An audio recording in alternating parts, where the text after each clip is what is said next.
जय माता दी।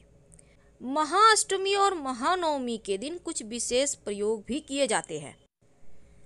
प्रत्येक माह के शुक्ल पक्ष की अष्टमी तिथि को मासिक दुर्गा अष्टमी का व्रत भी किया जाता है। लेकिन जब नवरात्र में पड़ने वाली अष्टमी तिथि की बात करें तो इसका महत्व बढ़ जाता है और इसे महाअष्टमी के नाम से भी जानते हैं।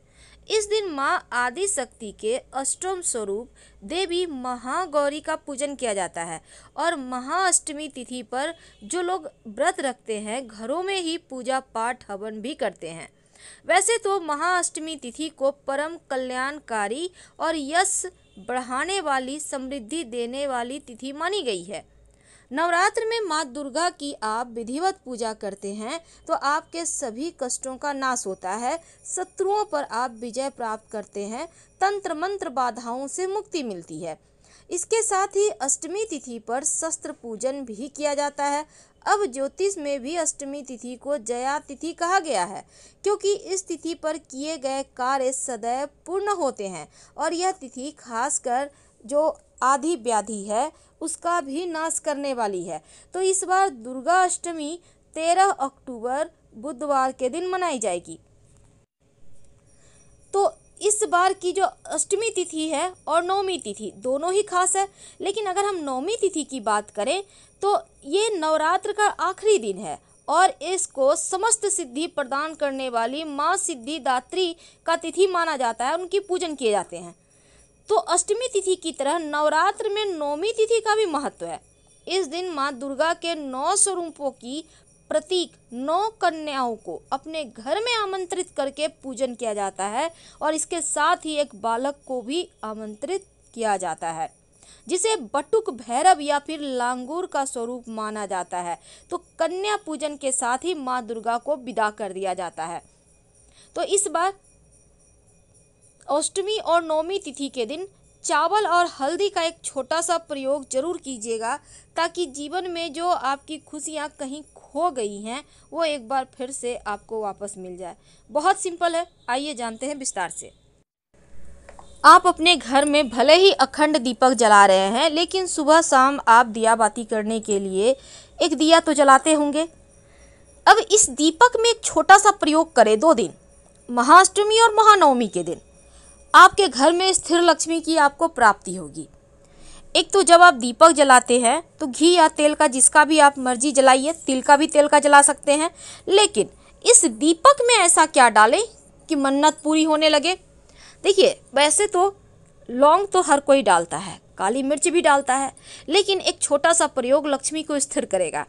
जब आप बाती बनाइएगा रुई की बनाएं या लाल धागे की, कोशिश करें लाल धागे की, नहीं है तो रुई का भी बना सकते हैं।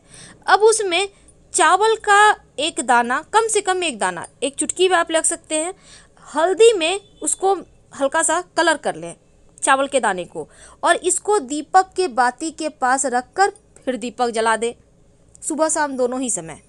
देखिएगा आपके घर में एकदम से बदलाव होने लगेगा, कुछ ही समय में आपको इसके रिजल्ट मिलेंगे।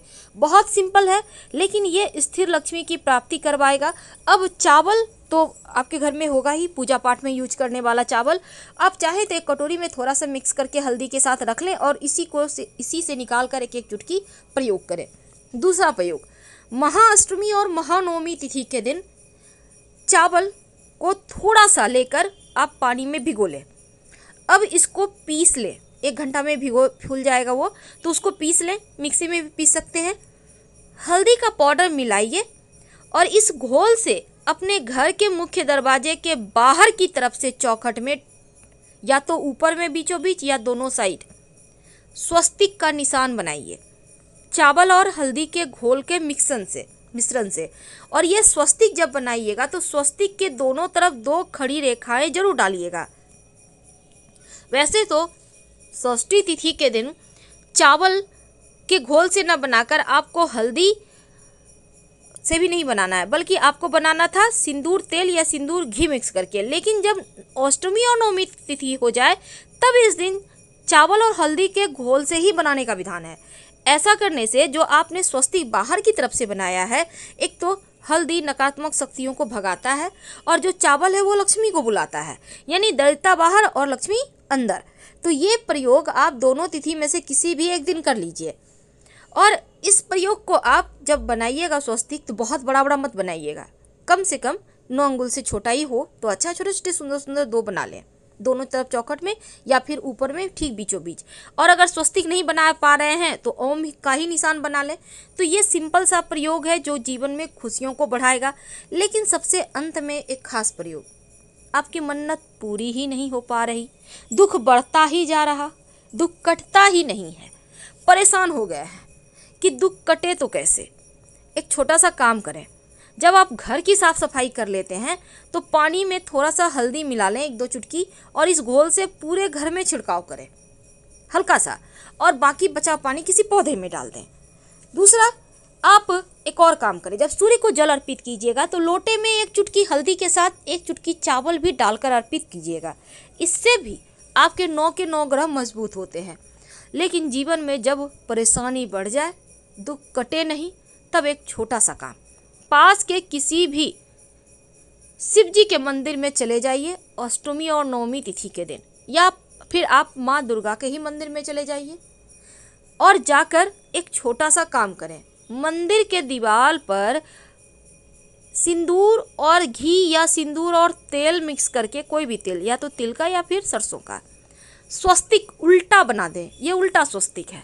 उल्टा स्वस्तिक बनाकर अपनी कामना कहते हुए आप घर चले आइए प्रणाम करके। जब आपकी कामना पूरी हो जाए तो फिर मंदिर में जाकर वहीं पर कहीं आसपास साइड में एक सीधा स्वस्तिक बना दे, भगवान को धन्यवाद कहें।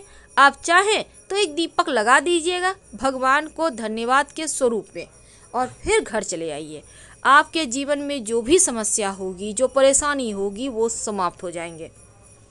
तो ये प्रयोग भी आप महाअष्टमी महानवमी दोनों में से कोई भी दिन कर लें, क्योंकि इन दिनों में जो भी शक्तियां हैं वो चरम पे होती है। तो सकारात्मक ऊर्जाओं को ग्रहण करेंगे तो वो भी चरम पे होगी, नकारात्मक ऊर्जाओं को ग्रहण करेंगे तो वो भी चरम पे होगी। महाअष्टमी और महानवमी के दिन आप पास के कोई भी मंदिर में जाएंगे ही। जब आप वहाँ जाइएगा तो एक पान के पत्ते पर, घर से ही लेकर जाइएगा, एक पान के पत्ते पर सिंदूर से स्वस्तिक बना लीजिएगा। सिंदूर में आप चाहें तो पानी मिक्स कर लें या फिर तेल घी मिक्स कर लें, तेल नहीं घी मिक्स कीजिएगा।